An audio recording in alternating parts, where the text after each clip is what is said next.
impact of trauma is the way it stops the self from being able to put into words experiences, because language by nature produces context. Communication allows us to frame our lives because what we choose to include and exclude activates different themes. And that process of selectivity is what allows us to build narratives that complete our identities. To lose this ability due to a memory so painful is to lose control of that narrative, and everything becomes a blur. And there's a moment in Logan where he explains why he carries an adamantium bullet. I kept it as a reminder of what I am. Actually, I was thinking of shooting myself. It's his personal answer. In his eyes, that bullet is the metaphor for his entire life and a symbol of his trauma, a rupture.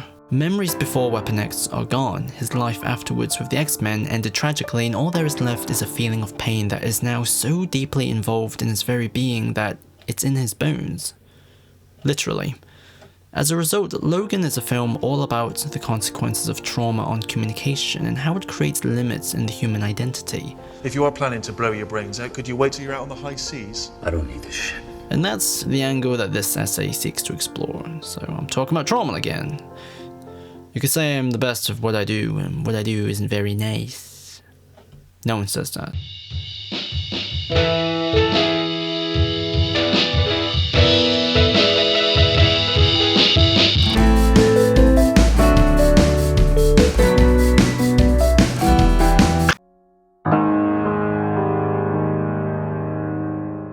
The first act of the film is defined by a sense of disconnect, where Logan isn't ever completely present. He rejects everyone that tries to create a dialogue with him, and his job is to carry people around in a limo. Therefore, he exists in an isolated bubble where there are only bursts of connections. But these moments are often characterized by violence because they're the moments where he feels the most alive and at home and animated. Wolverine seeing you like this just breaks my damn heart. As soon as I rip it out of your chest, fuck. But the harsh ugliness of the violence itself is also introduced as a failure of control. The first victim to fall under his blades accidentally shoot up his limo, which is the very thing that Logan was trying to protect. So violence isn't just an action, but a logic in his identity that persistently survives wherever he travels and regardless of whoever he's carrying. As a result, violence itself is very much respected as a visual symbol of his trauma because it's deliberately repetitious. A feeling that nothing has changed and all Logan can do is feel the brutal consequences of it, be it looking at his scars or his reliance on painkillers and alcohol. Logan also has traumatic dreams of violence. We never see what they are, but we can see his reaction. These moments of emotional impotence are incredibly important because it shows that his relationship with time has collapsed. Even when it's peaceful, everything about his present is orientated backwards towards different points of ruptures. It says ibuprofen. Logan is incapable of experiencing life outside of the traumatic features of his experiences because he now lives in a haunting shadow of it. And there's a particular moment where Logan has retreated back in his room, and the two key iconography that surrounds him is the samurai sword that Yoshida gave him from his journeys in Japan and the Weapon X dog tags, which on one hand creates much needed connective tissue within this weird Wolverine trilogy, but it also creates a visual contrast. These ornaments once represented points of pride and rebellion. His adventures with Yukio came from him rediscovering life. His dog tags represented an old identity that he disposed once he joined the X-Men. But now they are just simply rusty old ornaments representing Logan's failure to change. The stories and memories that they held didn't create a destination, but just a story of delay. What a disappointment you are. Consequently, the disconnect that Logan feels are all representative of his inaccessibility of the past in creating useful agency in the present. He will always go back to being a weapon. Logan, hey. Logan, hey. Hey. A symptom of trauma is often how it causes the individual to stop authoring their memories but instead turn into dreaded handlers of involuntary memories. And Logan's only counter to this is Xavier.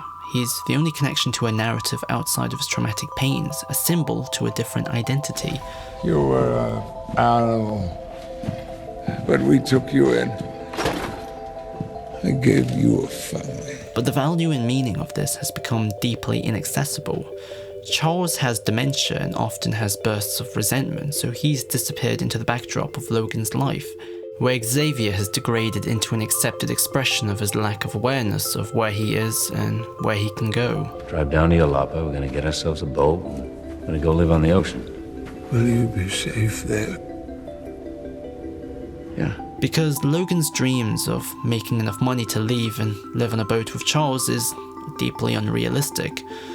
But he holds on to it because it's the only semblance of the direction that Charles once gave him. Water and... A solution embedded in Logan's old logic. The absence of Logan's agency has also prohibited him from assimilating new experiences and developing his personal narrative outside of his trauma. And this is then spotlighted with Laura, who shares the same powers as he does and even idolizes him, but Logan refuses to act as a father figure because it would force him to look at himself through her eyes. This is ice cream for bedwetters. Logan. Our nurse has been feeding you some grade 8 bullshit. I don't think Laura needs reminding of life's impermanence. The people that populate Logan's life offers him different prospects for the future, but the meaning of all of them is diminished by his refusal to imagine a future because simply he can't. His memories are too painful to be used as a reference point to envision anything better. There is a young mutant sitting in our car. Yeah, I see. And where we're taking her, there are others. Does that mean nothing to you? Yeah. Yeah, it means nothing to me. Logan's trials in the story is not about supervillains or obstacles related to saving the world, but are his own difficulties in controlling where he's orientated. The Reavers are still after him and his family, of course, but they're presented more as a framing device as opposed to a personal conflict, because in the end, he just simply shoots Richard E. Grant like he's some schmuck at McDonald's. And the solution that Logan reaches is to simply live in the present. Experience life by the warmth of the now, which comes in the form of sharing dinner with Will's family. Even though this moment has a horrible cost in the end, it's a moment where Logan finally smiles. Careful, you're speaking to a man who ran a school for a lot of years, right, Charles? Really? Well, yes. There was a kind of special needs school. Yeah, that's a good description. He was there too. Oh, yeah, no, I got kicked out a few times. I wish I could say you were a good pupil, but the words would choke me. The joke that Charles makes is a narrative, an opportunity for Logan to remember an alternative vision of the past, outside of the logic of violence. His identity as a surrogate son, as a student, and as an X-Man is being celebrated and reminded, legitimized by a moment of laughter. But Charles dies, Will's entire family dies, and Caliban dies. The violence catches up to the dream of life by a clone of Logan, who's freshly made, so unlike him, he has no scars and none of his memories. Someone free from all the traumatic ruptures, which symbolically flips the values of Logan's life on its head because all these features are no longer the burdens of his life, but is what makes him distinct, human, and moral. The wordless pain that Logan feels from burying Charles is what makes him special compared to the remorseless coldness of the young Logan. And by communicating this value of the trauma itself to the audience on a thematic level, it solves the limits of Logan's pain. Because by looking at the trauma positively, it immediately appropriates it and allows Logan to find a more positive meaning in the present. Which is why in the end, Logan comes back. Charles is dead, so there's nowhere to go but forward, even if it means death. Before Logan dies, his final message to Laura is, Don't be what they made you. which is his entire life distilled into a single lesson.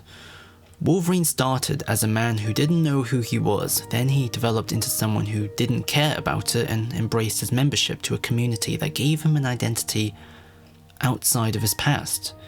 His life is a message of freedom and heroic defiance, and being able to put his life into words shows that he's finally incorporated all his pain into the present.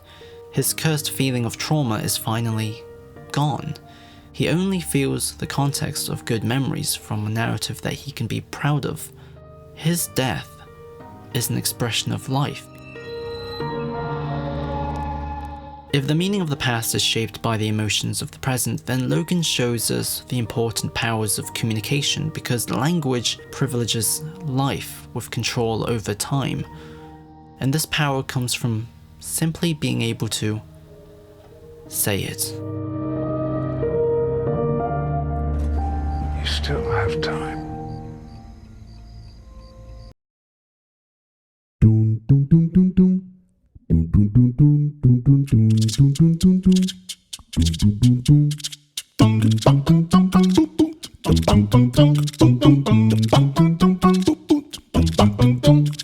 Who the fuck are you?